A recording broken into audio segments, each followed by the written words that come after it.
Hi everyone! Today we are going to be talking about foot pain. Now, the feet are one of the body parts that we don't really pay attention to, but it is something that we use every day when we go from place to place. And foot pain can be one of the most debilitating things that you can suffer from. It can affect your quality of life, and it can also affect your ability to perform in your workouts and your exercises on a daily basis. Now let's talk a little bit more about foot pain. When you have foot pain, sometimes the pain does not just stay in the same area. It may lead indirectly over time to pain in the ankles, it may lead to pain in the back of the knees, and sometimes even all the way up to the lower back. So now you can see why it is so important to take care of your feet and keep them healthy. So one of the most common sources of foot pain is something called plantar fasciitis. So you may ask me, what is the plantar fascia? So the plantar fascia is actually a thick web-like ligament that runs from the back of your foot and goes all the way to the front of your foot. So sometimes this plantar fascia can get inflamed and irritated because of a few reasons. The first one is injury. Second one, you have misuse. For example, when you wear the wrong type of footwear, or when you land improperly when you're jumping. Or third thing, it could be from overuse. For instance, you have been training for a marathon and you've been running incessantly for the last few weeks or so. Now, the fourth thing that could also be a source of plantar fasciitis is faulty movement patterns in your own body. So many of us actually have this problem. We tend to put a lot of our weight on the inner part of the foot, and this is what we call over-pronation. So when that happens when we are walking, it causes a lot of unnecessary side-to-side movement rather than having a predominantly forward stride in our foot. So this unnecessary side-to-side movement in the foot actually aggravates and it causes inflammation of the fascia, hence causing plantar fasciitis. Alright, so what can we do to help our tissues at the bottom of the foot to get better? There are a few things that we could do. We could do myofascial release of the foot. Well, we will be also addressing releasing the tissues of the calves and the hip flexors, because when we're doing something functional like walking, we have to involve all these muscles in our bodies. So having functional and healthy hip flexors, healthy calf muscles and foot muscles are essential in helping you to have good walking patterns. So the first myofascial release for today, we are going to be doing the ball rolling. Now I am going to use a massage ball for this one, and I would need you to have something nearby that you can hold on to. It could be a tabletop or it could be a chair. Now from here we're going to place the ball starting with the heel, and I'd like you to take your time to position the ball properly. Now once you're there, we're going to take some time to feel, just gently putting a little pressure in and just see how the muscles are feeling. Now once you feel comfortable, we're going to put some pressure by gently leaning your weight into the ball. Now if that feels painful or you feel a nice ache in that area, don't forget to wait and rest. Take a few deep breaths in.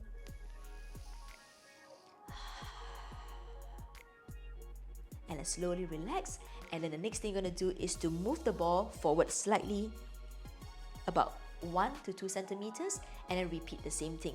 Feel the muscles, feel the tissues, take some time to breathe in, and then exhale. We're going to apply the pressure by leaning forward gently. Now the pressure that you put into the ball really depends on your pain threshold, okay, and how comfortable you feel with the release. Take some time to relax, breathe in and out, and then from here continue to roll the ball forward, and then you continue basically going through this same repetitive motions until you get the ball all the way to the metatarsals of the foot. Now once you have done one round, you can repeat again, starting from the back of the heel, and this time round, instead of going straight forward, you could deviate the ball a little bit to the inner arch of the foot to release the tight muscles over there, and then continue all the way through, of course taking the same time to apply pressure, wait, relax, and then continue going through all the way to the balls of your feet. Alright, and then after that you can do that one more time, starting from the heels again, and this time round going to the outer arch of the foot, doing the same movement of just pressing, finding a place, leaning in, getting the pressure in, holding there for a few seconds as you take deep breaths in and out, and then slowly release all the way again to the balls of your feet. So that is for your foot massage. After you've done one foot, make sure that you compare for a while to feel the difference between the left and the right, and I'm sure you will feel the difference. Alright, so that is for your foot massage. Okay, so now the second release that we will be doing will be for your calf muscles. For the calf muscles, I will require you to sit down and have one leg extended and one leg bent. Now, the leg that is being massaged is the one that is extended, and what I need you to do is to find the groove between your gastrocnemius and the soleus.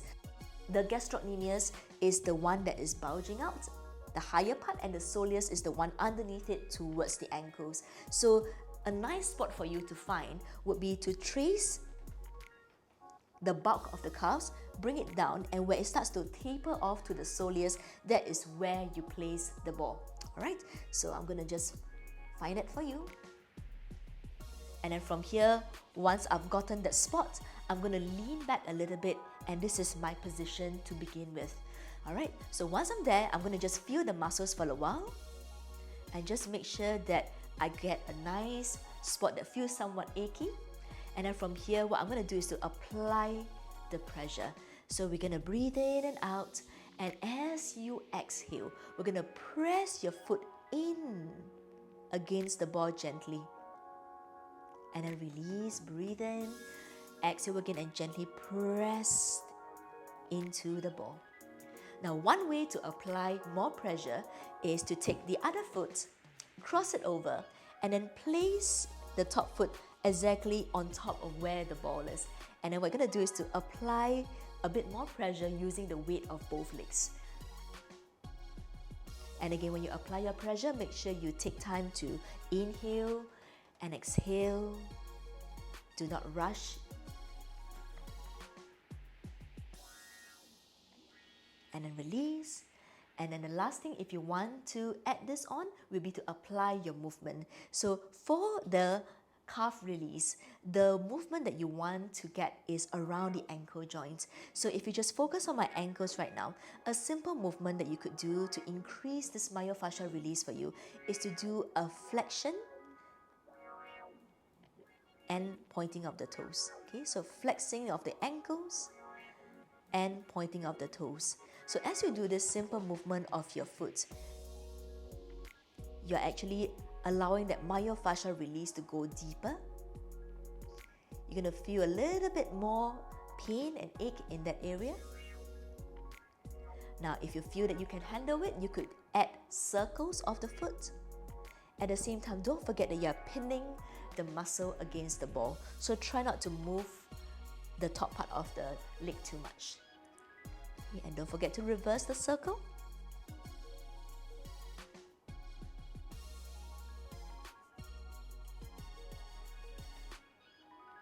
Good. And there you go. This is your calf massage. Now, don't forget that you can always bring the ball down a few more centimeters each time to find a different spot for the myofascial release. Okay, and one more thing that you could do, add a little side-to-side movement for the foot. This is what we call cross-fibering of the muscles.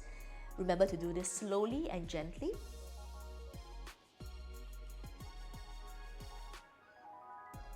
Good. And there you go. That is the calf massage. Now, the last one that we are going to be going into here is your hip flexor massage. Now, the hip flexor massage, you could continue using the massage ball, or you could also use the peanut massager that I explained about in the previous video, or you could also use the foam roller. Now, the hip flexor massage is a good one because releasing this area of the body sometimes as well helps you to release some lower back pain. And the reason is because some of the hip flexor muscles crosses from the front of the hips all the way to attach to the lower part of your back. So when you lengthen and bring health to these muscles, sometimes there may be a myriad of benefits that you can get from that. Let's start this release. The first thing we're going to do is to find the hip flexors. You're going to think of the top part of your foot and the bottom part of your hip area. So right where the underwear groove is, this is where you're going to place the ball. And you don't want to place it on bone. Remember, you want to place it on the muscles. So always look for your hip bones, go in a little bit, and then just around this area is where you're going to place your massage too. So I'm going to get down to the ground. And once I have the ball in place, I'm going to make sure that my leg is extended and my other leg is bent to help me to support my body weight. So this tissue massage can be quite tender. So I'm using my arms to prop myself up so that I can control how much pressure I want to put into that area. Alright, and then you apply the same 4 steps. You're going to breathe in and out. Make sure you find the position. Okay. Second thing, you want to feel, relax for a few seconds. And then third thing, you want to apply pressure. You want to just rest into it. And that is for your hip flexor release. Now, I am going to show that with the foam roller. So for the foam roller, this gives you a more generalized massage. So for those of you who are nervous about using the ball, you could also just use a foam roller, which will work just as well, although it may be a little bit more generalized for this massage, right? So same thing, you're gonna get the position first. So the hip joint is where I'm gonna position the foam roller. And then from here, I'm just gonna rest into it and feel. I could also turn up my legs slightly. And then from here, I'm going to apply pressure by just resting my weight into it. Breathe in and out. Now with the foam roller, you can apply step 4, which is applying movement by going gently up and down that area. Good. So I hope this video will help you to take better care of yourself. And don't forget that if you are exercising a lot, or you are walking a lot on a daily basis to keep fit during this time, make sure that you do your myofascial release often. Once a day for about 1 to 2 minutes for each body part will be more than enough. But that will go a long way in keeping you fit and healthy and keeping your tissues supple for a long time to come. Thank you everyone. Take care.